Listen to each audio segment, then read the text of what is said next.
Ok.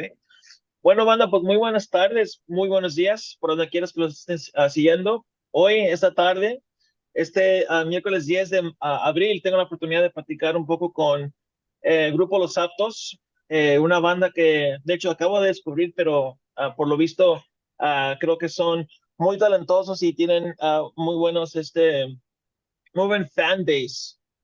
Por lo que he visto, queremos que le diéramos un warm welcome, por decir, ¿no? Bueno, chavos, pues cuéntame qué rollo con ustedes, cómo inició la banda. Yo sé que acaban a lanzar un sencillo nuevo, ¿cómo lo mueves? Sí. Cuéntame un poquito de ustedes.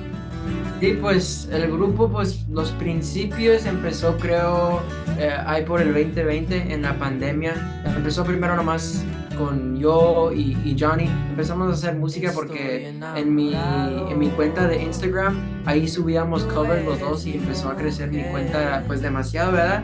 Y creció la plataforma, entonces ahí creamos un nombre chico en mi página, ¿verdad? Todavía no existían los aptos, pero luego ya en 2020 hicimos el grupo, decidimos hacer un mini EP que lo sacamos independientemente, nomás nosotros ahí en la computadora grabamos el EP en el cuarto de Johnny, en su cuarto, con uno de sus primos que vino y nos grabó en una no, ni sabíamos lo que andábamos haciendo, nomás we were having fun, ¿verdad? Y pues ahí salió eso, sacamos ese EP que hizo un poquito de ruido en TikTok en 2020, que es cuando andaba explotando muchas carreras el TikTok en ese tiempo, andaba empezando todo ese rollo de la promoción en TikTok y pues ahí nos hicimos un nombre por la primera vez de los Aptos.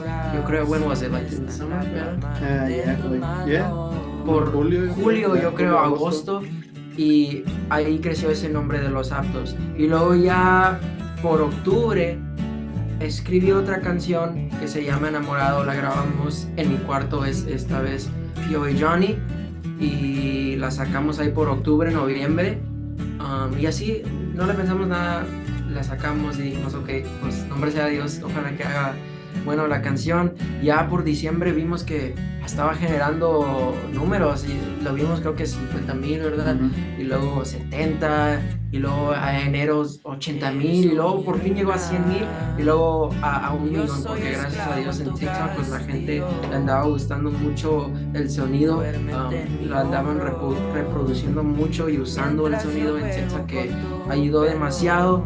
Y pues esa canción fue que pues nos dio la oportunidad de llevar nuestra carrera musical al próximo paso. Entonces durante los meses de marzo de 2021 empezaron a llegar oportunidades de disqueras y así tomé meetings y por fin pasó el tiempo, decidimos quedarnos independiente y trabajar con nuestro manager ahorita, que es José, que tiene su disquera que se llama BPS y que nos ayudaba con management y publishing, manteniéndonos independientes, y así fuimos haciendo esa carrera todo por el año 2021. Es cuando empezamos a trabajar con Dani. Dani, you can say what you worked on. Yo mezclo las canciones ahorita y masterizo y soy productor. Y bueno, yo conocí a Juan desde niño y de repente lo vi otra vez en una fiesta cuando estaba estudiando en la universidad. Y le dije, hey, estoy estudiando ahorita y me encantaría grabarlos a tú y a Johnny. Y entonces Juan dijo, pues, let's do it. Entonces fuimos al estudio y empezamos a grabar 2, 3 canciones que nunca salieron. Yeah. Pero estábamos aprendiendo cómo trabajar juntos, porque era algo nuevo para los dos. Nosotros trabajar en un estudio, también Dani en un estudio, andaba aprendiendo.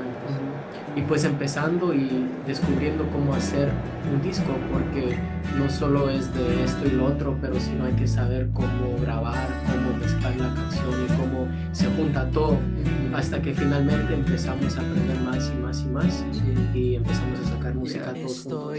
Todo durante ese año de 2021 era mucho aprender con Dani, que nomás andaba ayudando en ese momento, y nosotros nos sacamos un disco ese año que nos ayudó, fue el ingeniero de ese disco, que se llama Lluvia y Sol.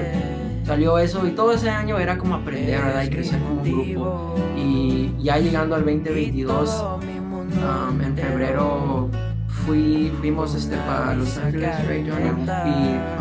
Y hicimos un show que nos invitó Danny Lux, y en ese entonces es cuando firmamos con Warner, y pues ahí se unió esa relación, y sacamos otro disco que se llama Historias para Contar, que Danny también fue el ingeniero de ese disco, y luego ya a mediados de 2022 es cuando Danny forma parte oficialmente de los Aptos, porque ya se andaba incorporando más con la producción y que daba ideas, y también cuando cantábamos en vivo, Dani pues ya venía y tocaba el teclado. Entonces ya es cuando nació este grupo que está aquí actualmente a mediados de 2022, y pues de ahí fue creciendo, sacamos música, tocamos en muchos festivales chidos y partes chidos. Y para mí fue una locura, porque la primera vez que Juan me invitó a tocar fuimos para Las Vegas a los Latin Grammys, y estuvimos haciendo todo el rollo, y había como exhibiciones y nos invitaron.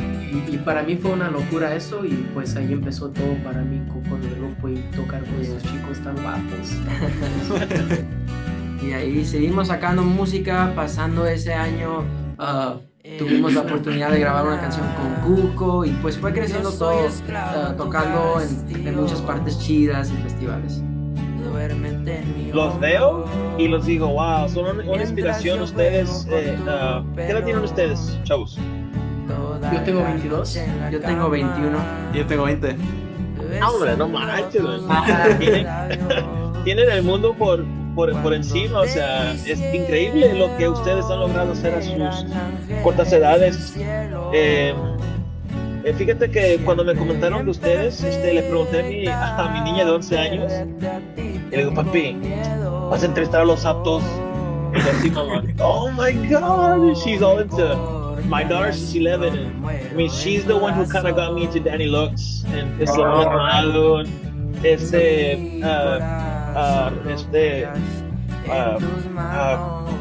oh my God, Iván Cornejo. Yeah, so when I looked you guys up, I'm like, oh my God, man, these guys are so damn talented. It's amazing. For someone who loves music in general, it's so inspiring to see you guys be successful and writing music at such a young age. And that you're producing it too. I mean, what more can you ask for? Yeah, it's really cool because we all do that work, and it's also really cool because you mentioned like Danny Lux, Ivan Cornejo, all these kids and like Xavi, I'm sure you know, right? Xavi. And all these kind of kids, our careers started kind of at the same time, so we've been able to see everybody's on different paths, but we all started at the same spot. Like I remember when I first met Danny, he already kind of had his thing going, but he's not the artist that he is today. Same with Ivan. I remember when he was uploading covers and stuff like that, and we saw him during that time. He was just kind of growing and stuff. He was just this kid, and then us too. We were just these kids doing that. Javi también, that we were able to work with him too before all this stuff that's going really good for him. Like, you know, congrats to him and stuff. So it's cool to see all of us, like, we're like peers, you know, we're like all like students. We're all like in high school. It's like in high school, right? The music industry. So we're able to see like everybody's on a different path. We all started at the same spot, but like, oh, Ivan was over. 2 years ago, he was over there. Danny, he was over there, and now recently Xavi, like, you know, we've been doing a good job, but hopefully soon, you know, our moment strikes where we're able to break through like that like top spot, you know. And I think you guys are headed the right direction. That genre you guys, is it Sierreño, no? What do you guys call it? I think that's just like a name that maybe like the industry likes to kind of put on it, like, you know, categorize it, but we just like to say that we make like música mexicana. You know what I mean? Because there's that name, it could be a wide range of things, you know. We do make música mexicana, but with a lot of cool elements. Like right now, a lot of new music that's unreleased that we've been working on. It's so cool because it's like Peso Pluma type songs, right? But like meets like Calvin Harris and like pop. So it's like super cool because it's still regional Mexican, but we're adding like things that we like, you know, like that we grew up listening to here in the United States. You know, I took my daughter to go see, my son to go see Ivan Cornejo at like Houston NRG Stadium, 72,000 people. At the rodeo, the rodeo, yeah. Oh, it was so amazing. That video that I took of him has like almost 20,000 views, and people are, I've seen, I mean, I saw, you see people of all ages, not only young people, but, people of all ages, glamoring and appreciating his work. And I think that's the reason why I think I like your music, because, I mean, it applies to not only young people, but also old people. Well, not old people, but, people of all ages. Yeah, I think people can find a lot of genres within our music, because you can put on our music, and I feel like we've gone through so many eras. Like you'll find like an indie pop, like regional Mexican vibe. You'll find like a rock Mexican vibe, and then you'll find like super hardcore like regional Mexican like cumbia, or like corridos like bélico type songs like Peso Pluma. So there's definitely something for everybody. Definitely. And I think what strikes me interesting is that you guys are from Indiana, right? Fort Wayne, Indiana. How many bands do you know have come out of that have been successful from Indiana? If you don't mind me asking. Well, Indiana, like There's a couple. yeah, like Michael Jackson from Indiana. Michael Jackson's from Gary. Gary. But speaking about our city, though, we live in Fort Wayne, Indiana, so I don't think anybody has like really done it. You guys. Yeah. Hopefully, we're trying to work that out. But I feel like over the past year, because when we kind of started our group, is when I feel like, well, Mexican music has always been really hot, but we can probably agree that it's never been at its peak like at how it is now, right? So when we started our group, it's kind of when it was like starting to like go crazy. That's when like Tercer Elemento, Junior H, Nathaniel Cano, all that started popping off. So when we started our group, we were like the first ones to like even hear in Fort Wayne, like that you even hear about that. But now though, there's like 3 or 4 couple of groups out there, attempting to do their thing, which is cool. We want people to, it's dope that you hear like bands that are playing in Fort Wayne, Indiana. There's Mexican groups there, like that's that's cool. And so yeah, the Mexican genre has definitely grown a lot. So let me ask you, what inspires you guys to write? Okay, so within your group, who's the main writer? Is it you one, or do you all like compose together? Yeah, I do the writing. I usually I write the song completely, and then I already have kind of like the creative direction of it, like where I want it to go, and then I kind of build the idea, and then we all meet as a group together, or like I'll text Danny and be like, we'll just hop on a call, or just texting, we'll be like, hey, like describing the vibe of this song. He kind of gets what he needs to do, and he does his thing, and then we show the song to Johnny, who adds his bass, depending on what type of bass the song needs, you know what I mean? Sometimes it's like an acoustic bass, or sometimes it's an electric bass, and now Johnny has started learning the tololoche, so we're super excited for him to start recording that on these new songs. I'm so impressed by you guys. I mean, I'm not a musician at all, but if anything, I played the saxophone when I was in junior high, but I love music. I actually have a YouTube channel where I go to music festivals and other events, and I do like to record the artists while up on stage, their facial expressions. I like to zoom in on the guitarist solos or whatever, because I think I live vicariously through you guys, through you musicians. And I keep saying this, without you guys, without music, it would be a very mundane, boring life, for sure. Yeah, for sure. We love making music, and we love listening to music.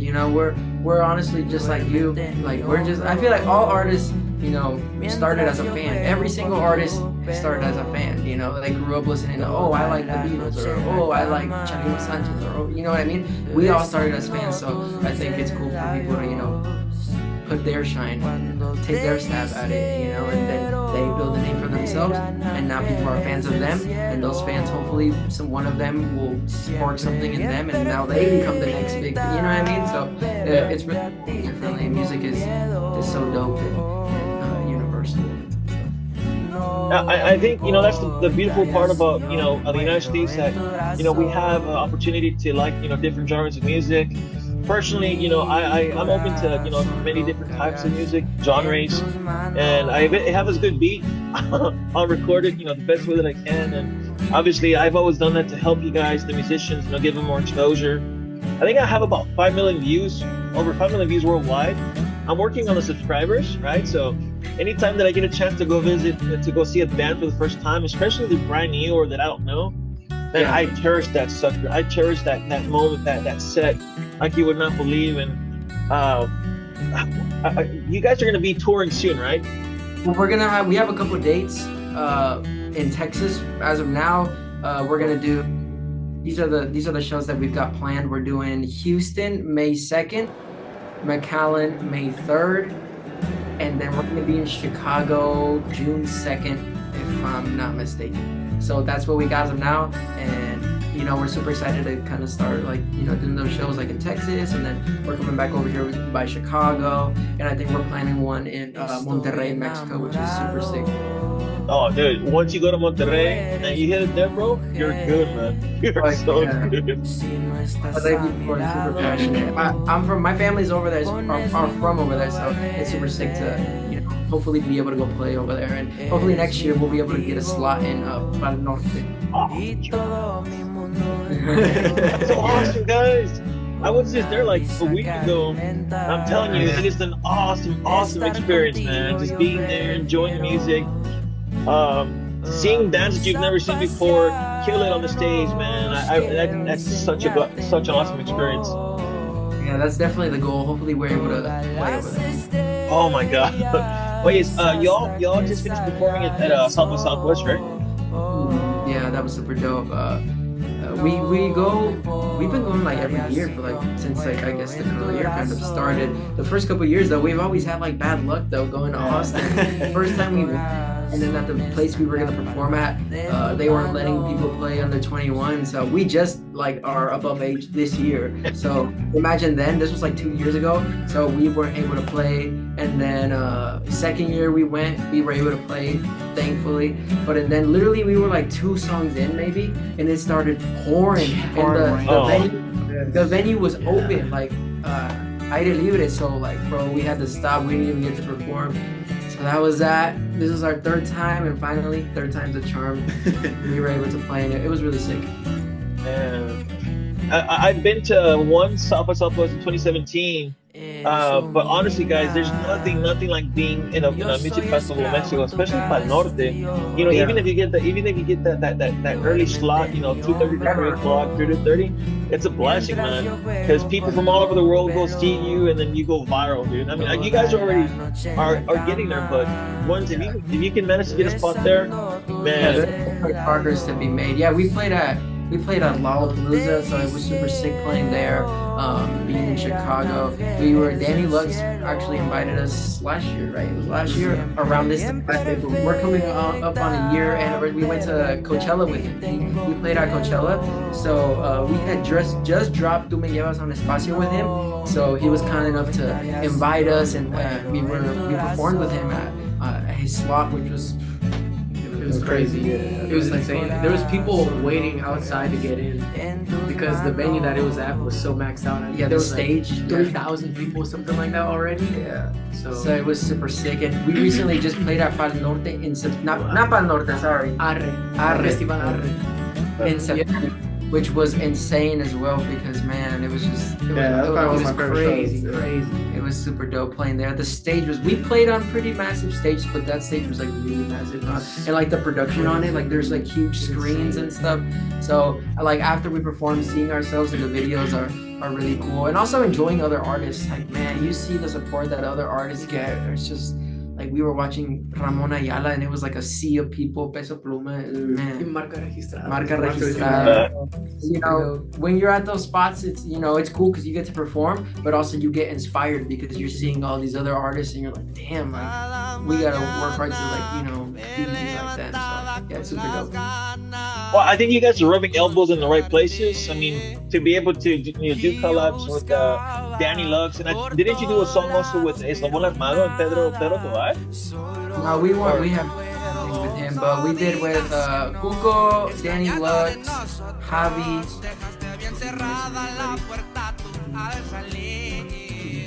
Oh, we just did a song with for Netflix with Jimena Sarellana. There's a Netflix show that came out. It's called El Niñero, and they contacted us, Jimena and the production team, to make a song for the show, which is super nuts to to see it, and then I remember watching my parents were watching it, and then seeing it was super dope, like actually on the show. So that was super sick. Hey, I can imagine your parents, how proud they must be of you guys. I mean, I'm a parent myself, and you want nothing but the best for your kids, and to have your boys performing at that level, making music for Netflix, working with artists like Jimena Sariñana, and rubbing elbows with Danny Lux and Cuco, and I mean, I get emotional. I can imagine your parents, man. Thank you, appreciate it. Yeah, it's super dope, and all of our parents are really supportive. My parents are always, most of the time, they're usually always with us when we're going to do our shows. Making sure we're taken care of. Not because we need to get taken care of, but those things are like, it's a lot of work, and like you need to have the right people around you. You know what I mean? And people always appreciate it when they see my parents with us. Like everybody's always like, "Oh, we're super glad." Like I love seeing that your parents are with you and with the rest of the guys, because people can get really lost in that sauce. You know what I mean? And it's just good to have like good people around you. Make sure that there's people around you who care, because it's cool to have your manager. He cares about you too, and have all these like industry people around you that are working with you. But you need to have people that are like, it's a different type of relationship with you, not that we don't have good relationships with our work people, but you need to have somebody like, a parent, a father figure, a mother figure there that's like almost family, you know what I mean? So it's definitely always cool to have my parents with us. Yeah, I think what's most important too is that you guys are well spoken, you guys are, clean cut. And it really does make a big difference to see individuals like you guys performing, and being able to act professional and have decorum on stage. I mean, personally, honestly, I would love to see you guys on the 4th here in Houston. I'm not sure where you guys are performing, but on the 2nd in Houston. The second. Yeah. Where are you all performing at? Do you know? Well, I'm not sure. Okay. I can maybe find it, but yeah, on the 2nd it's Houston, and then Friday is McAllen. I mean, I started listening to you guys as soon as they proposed this interview, and I talked to my daughters like, "Dad, you're gonna interview them?" I'm like, "Yeah, Mom." Like, they're like, "Yeah, I know who they are." And it's so glad to see, like I said, you guys on the level you guys are at right now. And if you had to. Sorry to interrupt. Hold up.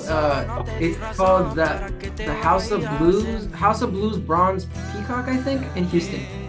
Yeah. That is an awesome venue, guys. It's the House of Blues. It's one of our best venues here, and the Bronze Peacock Room it's a small little venue, but it'll be perfect for you guys. They have a decent stage. It's definitely great for us. We want to be able to move up accordingly. We want to, like right now, I think that's what we're capable of, but we'll work to hopefully move on to bigger rooms and sizes and stages. Definitely. Look, the first time that Ivan Cornejo came over, he performed there at that little venue, but it's within House of Blues, and then he moved from there to the House of Blues main stage. And then recently, when I saw him in October of last year, he performed the 713 Music Hall. So if you guys can, I really hope to God, man, if you guys could perform, at the House of Blues main stage eventually, the big hall, and then 713, and then why not, the arenas, or bigger venues. I mean, definitely. Yeah, that'd be amazing. That's the dream. Yeah. Yeah. How about, okay, so do you guys have any you guys married or single, kids? No, right? You guys are married. You guys are single, right? I have a girlfriend, yeah, but I'm not married. I have a girlfriend as well, but yeah, very young. We're young. We all working right now. We're doing For the free agent. He's a free agent. That's good, guys, man. I'm so proud of you guys. I barely met you guys, but I'm so proud to see that you guys are successful. And okay, so I hear that two of you guys are Mexican American, and one of you guys is Guatemalan, right? I'm American, yeah. So, I'm curious. What influenced you as far as producing music and stuff like that? All of us? Yeah, making music. Well, I mean, Yeah. producing music is one thing, right? I mean, I know that that's like the brain, so to speak, of the whole music production. But Yeah. So I mean, the music is mainly it's Mexican music, right? It's regional Mexican music, but we have a lot of different backgrounds. We obviously grew up in the U.S. We grew up with the Mexican what's it called, like raíces, right?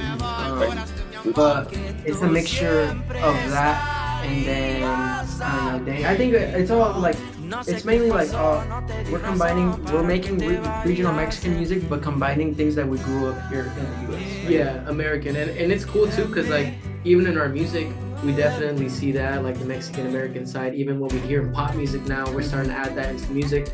But now even live, like you never hear our recorded tracks with drummers or a drummer, but now live we play with the drummer, you know, and now we're using different elements to add to our live shows because we just feel like it's cool that during live you can show yourself differently from the actual music.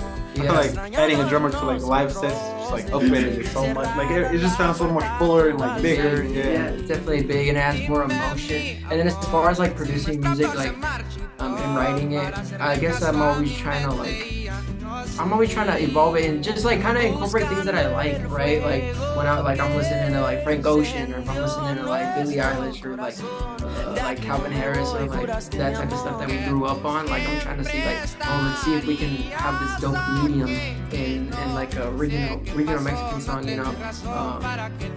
Danny as well. I think he's always just trying to innovate and be better. Yeah, for sure, with everything, even like the vocal effects, this and that, like the throws.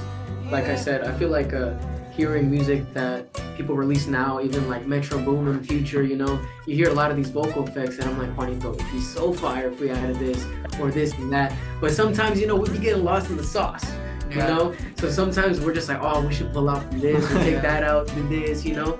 But that way, everything's like, you know, it's cool to mess around, and then once we mess around, like you have to scrape off the excess, you know what I mean? And have it be nice. We just made a dope song, and I remember when I was starting it, it's unreleased.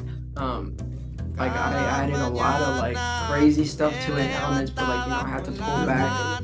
Oh yeah, and then on Botellas just came out, and we added a lot of crazy stuff to that too, but we had to kind of bring it to this like good spot, and this like happy spot for it to be good, because less is more, you know, a lot of the times. But yeah, like Danny said about the vocals and stuff before, I feel like in Mexican music or regional Mexican music, they wouldn't give the love to the vocals like how it should be mixed, you know. It should be treated with that type of love and mix the vocal the way like a Justin Bieber song is mixed or an Ariana Grande song is mixed, you know, treated like it has to be mixed amazingly, you know. And I feel like that's what, you know, we're able to do now. Danny's doing some really cool effects on the voices, like stuff that you would hear like in some pop song, but still in a regional song, which is like really cool.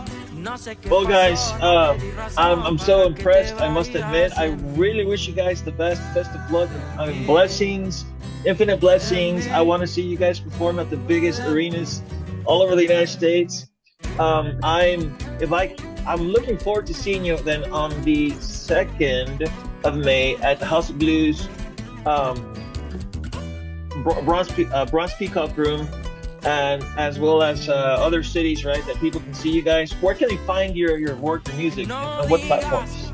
So you guys can find us on all platforms, whatever you listen to music on, just as Los Aptos.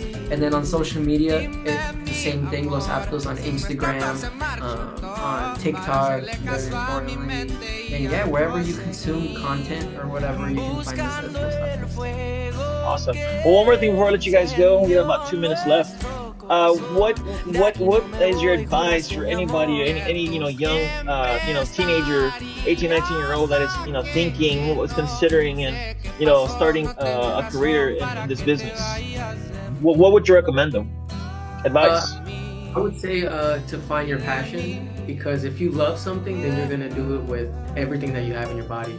And once you find that, it'll be easy to start having discipline and do it a little bit every day, because that's what's gonna lead to greatness. Yeah, like what he says, like discipline is really important, and like make sure that you really love it and you really like to do it, even if it's not music. I think if you're really obsessed with something, it's gonna end up working out. When like the project was starting and I was like starting to make music or uploading content, sorry, the time is running out. I was you know, I was constantly thinking about this every day, and writing in my journal and just kind of like manifesting it. So like, if you're thinking about something so much and you're putting so much love into it, then just work really hard and it should happen. How about Yeah. you? Same shit, yeah, but yeah, I think you should like try to find somebody who you look up to kind of in the space and like, yeah, and like see, yeah, people like who do the same kind of things you do. Maybe like if let's say I play the bass, so I'm thinking maybe I can like look up to like Manny Toloroche. He does like all the Toloroche for Rancho Humilde for like most of that thing. But yeah, somebody like that. Tutorials. Yeah, YouTube tutorials. Yeah, I learned how to play on YouTube. Yeah, it doesn't really matter, but Yeah. Awesome, guys. Well, guys, God bless you guys. God bless your talent. I know God has given you the talent to make music, and I wish you the best of luck. Please follow Los Aptos on their social media. Buy their merch. Make sure that you guys go out there and see them whenever they perform in some United States, U.S. cities. And gentlemen, I wish you the best of luck. God bless you. Que Diosito me los cuide, me los bendiga. Y pues, si Dios quiere, lo vamos a ver, si Dios quiere, el 2 de mayo en House of Blues, Bronx, Cuco crew. Take care, y'all. Good talking to you. We'll stay in touch, all right? Okay, yeah. All right, bye-bye. Peace.